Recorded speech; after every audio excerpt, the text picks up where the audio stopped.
Hello, my name's Denver Thornton. Welcome to the flat pack instructional video brought to you by the Flat Pack Construction Company. Today we're going to be making a 5-jaw chest of drawers and I'm going to be showing you how to do it step by step.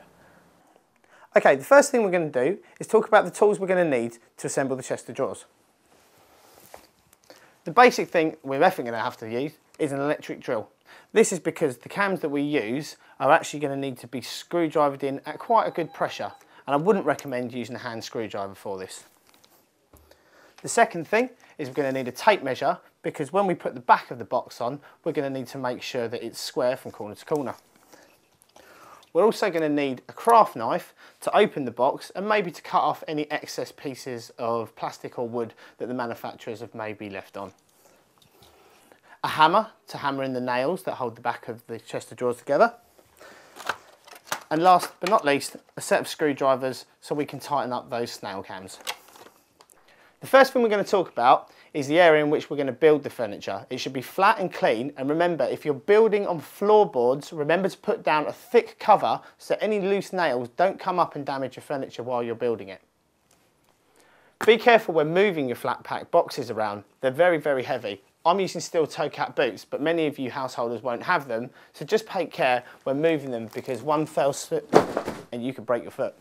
The easiest and safest way to open the box is to use a sharp knife and to only open it along the edges that are sealed by the sellotape or packing tape. Only entering the knife a small way into the sellotape decreases the risk of you damaging the furniture inside.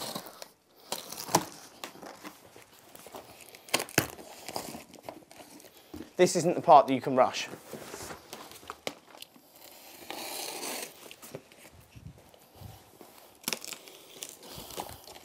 Always remember to lie your box down on the flattest possible way that it will lie. This is often because when you open the box, components can fall out.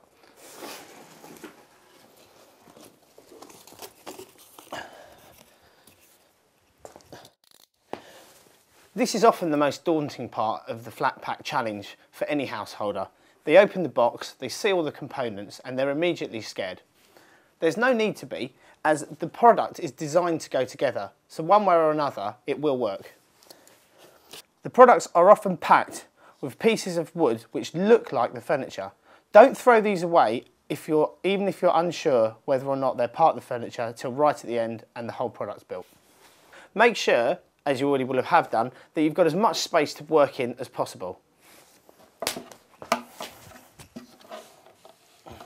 Take a look at the parts that you're unpacking as you're going. Don't be intimidated by it, but just try and see if you can understand which part might be a top, because there'll be no holes in it, which part might be the inside sides, where say the drawer runners will be, because there'll be a lot of holes in lines, as this part is here.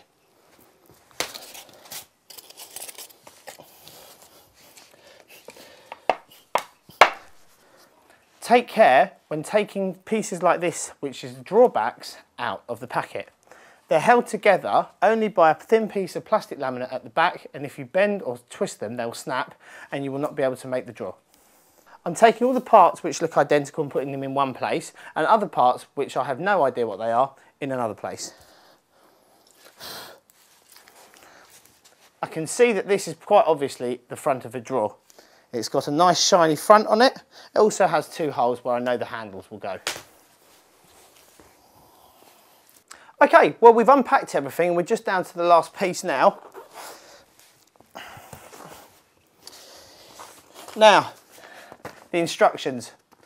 This is usually the point at which most people call in an uncle, relative, or somebody from next door, or they call a professional flat pack team like the Flat Pack Construction Company. There's no need to panic when you see these, and we know that not all instructions are as clear as possibly could be, hence why we're making this video. Now, the instructions here always lay out what tools you should have and a basic order in the way things should go. Now, I know as much as anybody when I started doing this job how confusing these could be, so let's go through it step by step. If we open the parts bag,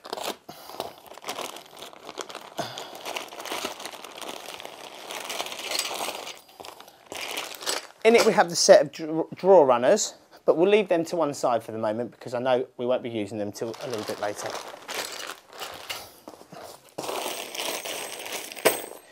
Now I like to keep my parts in the bag that they came, but you can feel free to use a bowl or something similar to put them in while you're building your furniture. What we're going to do now is we're going to run through a selection of all the different individual components that we're going to use to put this piece of furniture together.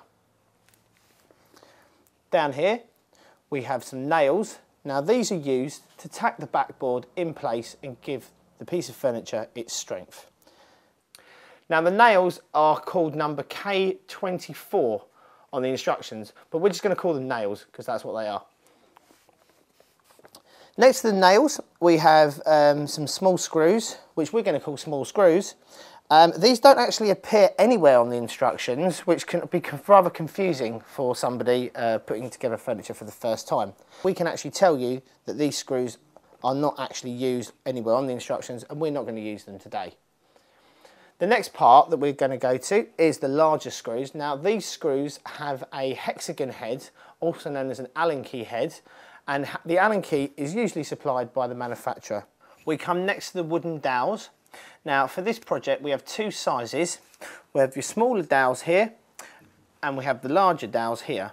Now it's always a good idea when you start a project like this to lay all your pieces out. The reason why is sometimes you can get longer dowels than others, and if you try to put one of those into the wrong hole you can end up busting through the side of the furniture and ruining the piece.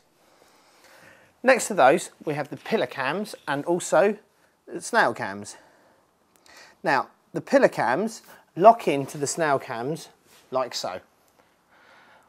When you turn the screwdriver and the snail cam here, it pulls the pillar cam in and creates the two surfaces being pulled together. We have glue, which we're going to use on the backs of the drawers and also on the ends of the dowel. And we have a 90-degree angle if you should wish to fix it to the wall.